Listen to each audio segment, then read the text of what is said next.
سیاحوں کے لیے اچھی خبر۔ گلگت بلتستان کا ضلع دیامر کا خوبصورت سیاحتی مقام بابوسر سمیت ناران کاغان تک سیاحوں کو رسائی دینے کے لیے بابوسر ناران روڈ پر موجود برف ہٹانے کا کام تیزی سے جاری ہے۔ بابوسر ناران روڈ کی بحالی کے بعد سیاح قدرت کے خوبصورت مقامات تک رسائی حاصل کر سکیں گے۔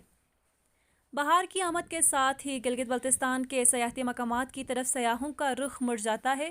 گلگت بلتستان کا ضلع دیامر کا سیاحتی علاقہ بابوسر اور خیبر پختونخوا کے سیاحتی علاقے ناران کاغان تک سیاحوں کی رسائی کے لیے بابوسر ناران روڈ پر موجود برف ہٹانے کا کام گزشتہ کئی روز سے تیزی سے جاری ہے۔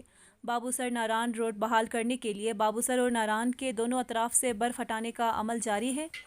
دیامر میں رات گئے بارشوں کی وجہ سے بابوسر ٹاپ پر برف باری کا سلسلہ جاری ہے، تاہم برف باری میں بھی بابوسر روڈ پر برف ہٹانے کا کام جاری ہے۔ برف باری کے باعث برف ہٹانے میں دشواری کا سامنا کرنا پڑ رہا ہے۔ دیامر سے رپورٹ کر رہے تھے حسین احمد۔